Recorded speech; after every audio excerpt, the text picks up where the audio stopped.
하나님 말씀 시편 18편 20절에서 31절 말씀입니다. 여호와께서 내 의를 따라 상 주시며 내 손의 깨끗함을 따라 내게 갚으셨으니 이는 내가 여호와의 도를 지키고 악하게 내 하나님을 떠나지 아니하였으며 그의 모든 규례가 내 앞에 있고 내게서 그의 율례를 버리지 아니하였음이로다. 또한 나는 그의 앞에 완전하여 나의 죄악에서 스스로 자신을 지켰나니 그러므로 여호와께서 내 의를 따라 갚으시되 그의 목전에서 내 손이 깨끗한 만큼 내게 갚으셨도다. 자비로운 자에게는 주의 자비로우심을 나타내시며 완전한 자에게는 주의 완전하심을 보이시며 깨끗한 자에게는 주의 깨끗하심을 보이시며 사악한 자에게는 주의 거스르심을 보이시리니 주께서 곤고한 백성은 구원하시고 교만한 눈은 낮추시리이다. 주께서 나의 등불을 켜시며 여호와 내 하나님이 내 흑암을 밝히시리이다. 내가 주를 의뢰하고 적군을 향해 달리며 내 하나님을 의지하고 담을 뛰어넘나이다. 하나님의 도는 완전하고 여호와의 말씀은 순수하니 그는 자기에게 피하는 모든 자의 방패시로다. 여호와 외에 누가 하나님이며 우리 하나님 외에 누가 반석이냐. 아멘.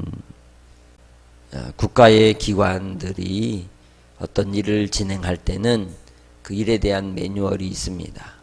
또 어떤 사고가 났을 때에도 사고에 대응하는 구체적인 처리 방법을 매뉴얼로 규정해 두고 상황들을 대응하도록 그렇게 정하여 두었죠. 오늘 하나님 말씀 가운데 다윗이 20절로 시작할 때 여호와께서 내 의를 따라 상 주시며 내 손의 깨끗함을 따라 내게 갚으신다라고 고백하고 있습니다. 자기의 의를 따라 또 자기 자신의 깨끗함을 따라 하나님이 반드시 보상해 주실 것이라고 확신하고 있죠. 그렇다면 다윗이 하나님께 보상받을 만한 자격이 있기 때문에 그렇게 살았기 때문에 하나님께서 구원을 주시겠다는 의미냐? 그러한 의미가 아니라는 것입니다.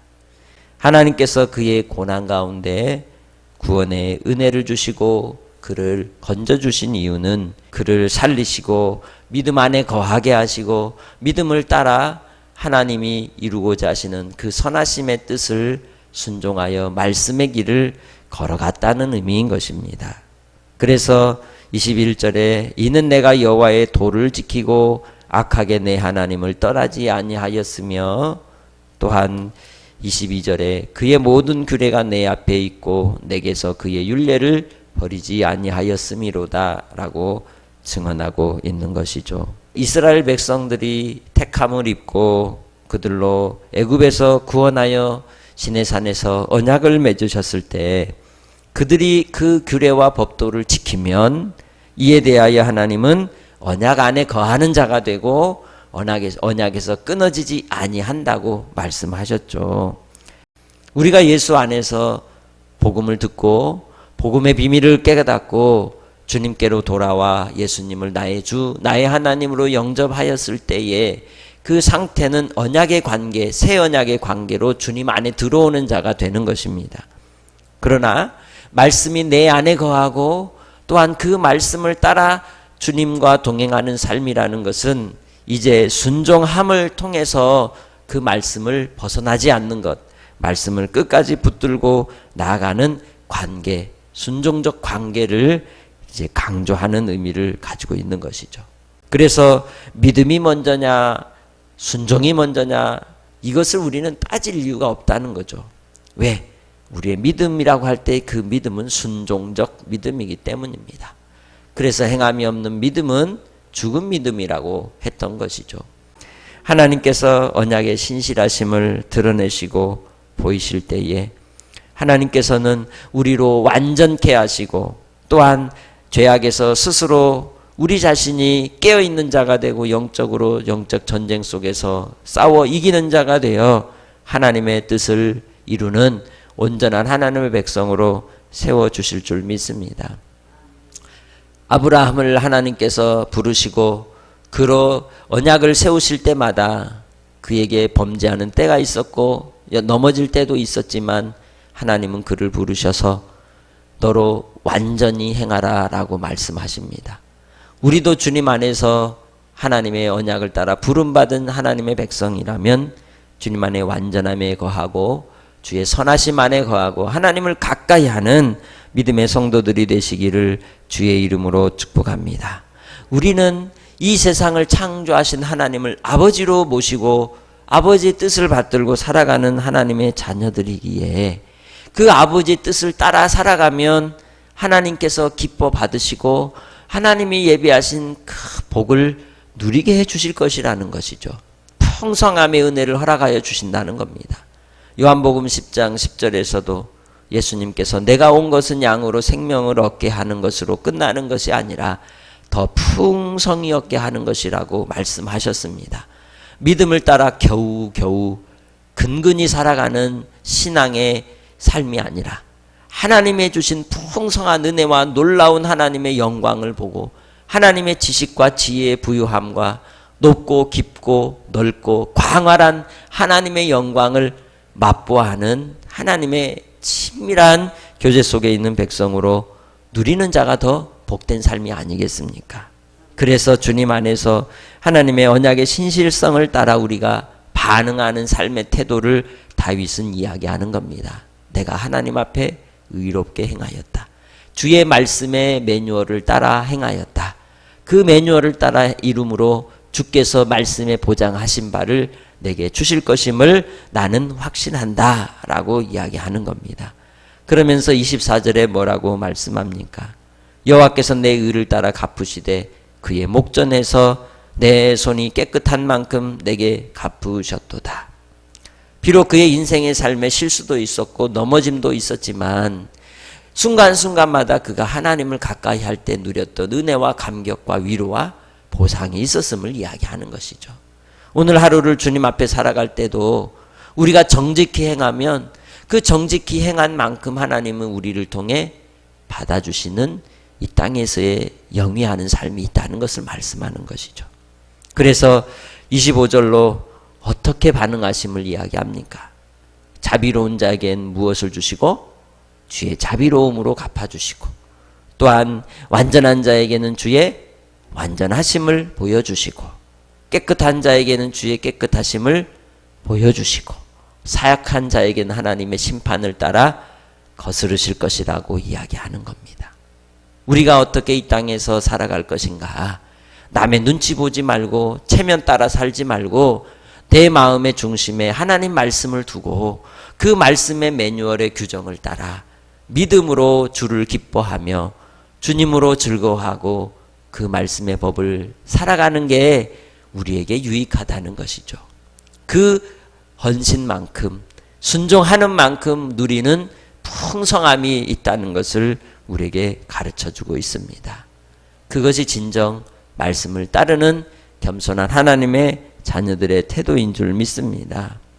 그래서 다윗이 이 고백을 하는 것은 하나님이 내게 주신 그 은혜가 구원이 또 자기같이 연약한 자를 왕으로 세우셔서 이끌어주신 하나님의 그 사랑을 생각하면 너무 감사하고 감격할 수밖에 없기에 그 말씀을 자기가 떠날 수 없고 또한 버릴 수 없음을 또 하나님을 배반할 수 없음을 시인하고 고백하는 것입니다. 우리도 주 안에 살아가는 하나님의 백성으로서 예수를 부인할 수 없고 예수님을 떠날 수 없고 또 그 말씀의 길을 순종하지 않을 수 없는 것이 당연한 언약 백성으로서 태도임을 우리에게 이야기하는 것이죠.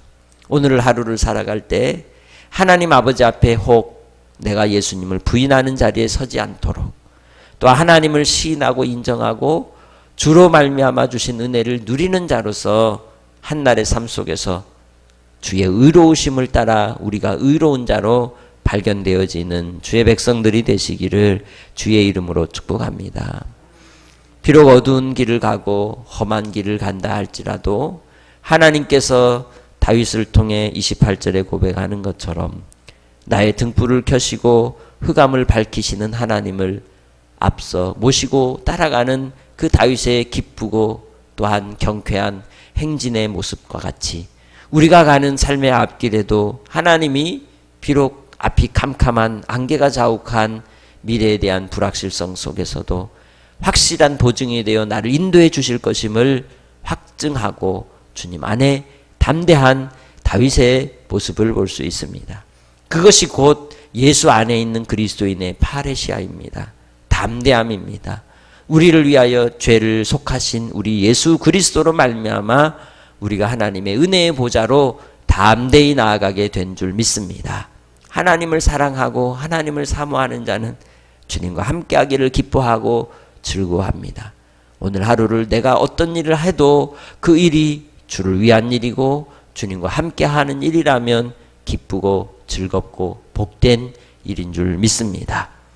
29절을 통해 그가 대적과의 전쟁 속에서도 하나님께서 함께 하시기에 하나님을 의뢰하고 의지함으로 그가 담을 뛰어넘어가고 적군을 향해 달려나아갈 수 있음을 말씀하고 있는 것이죠. 생명의 이제 위협과 죽음을 두려워하지 않는다는 것입니다. 우리도 주님 안에서 오늘 하루를 살아갈 때 노심초사하고 살얼음판을 걷는 것과 같은 그러한 불안함이 아니라 하나님의 확실한 보증이 있기 때문에 내가 이 길을 정직히 행하고 진실되게 행하고 하나님을 의지한다면 주님께서 반드시 나를 지키실 것이다. 반드시 하나님은 선하게 인도해 주실 것이라는 확신 가운데 내일을 앞장서 나아가는 그러한 신앙의 고백인 것입니다. 30절로 31절을 통해 그가 만난 하나님은 어떤 하나님이라고 이야기합니까? 완전한 주의 말씀으로 그와 함께 하시고 온전하고 순수하신 말씀으로 그의 방패가 되어주시는 하나님, 또한 반석이 되시는 하나님이심을 이제 선언하고 선포하고 있는 것이죠. 우리의 일생의 삶 속에 예수를 믿었기 때문에 내가 누렸던 은혜를 다시 기억해 보시기 바랍니다. 하나님의 주신 풍성하신 사랑과 은혜가 우리를 죄를 이기게 하는 힘을 공급해 주는 능력이 있을 줄 믿습니다. 또한 오늘 하루를 살아갈 때에 우리의 삶의 모습 속에서 주저하거나 두려워하거나 뒤로 물러나는 자가 아니라 내 이 삶의 모든 환경에서 부딪히는 문제 속에 사망도 생명도 높음도 깊음도 그 어떤 피조물도 그리스도 예수 안에 있는 하나님의 사랑에서 끊을 수 없음을 알고 오늘 하루가 담을 뛰어넘어가는 담대한 하나님의 백성으로 순종적 믿음을 따라 하늘의 큰 상을 누리는 하나님의 자녀들이 되시기를 주의 이름으로 축복합니다. 하나님 아버지 감사합니다. 오늘 시편 18편의 고백과 같이 자비로운 자에게는 주의 자비를 베푸시고 또한 완전한 자에게 주의 완전하심을 보이시고 깨끗한 자에게 주의 깨끗하심을 보이신다 하셨습니다. 겸손히 아버지의 선하심을 따라 주님만을 따라가게 하시고 오늘도 어떤 환경과 상황에서도 두려워하거나 놀라지 않게 하시고 담대케 하여 주셔서 하나님이 언제나 나를 붙드시고 이끄실 것을 믿고 주님 안에 살아가게 하옵소서. 주의 말씀이 우리의 영혼의 양식이 되고 또한 우리를 살리시는 하나님의 크신 사랑임을 믿기에 주님 안에서 오늘도 순종적 믿음을 따라 열매 맺게 해 주실 주를 의지하오며 감사하고 예수님의 이름으로 기도합니다. 아멘.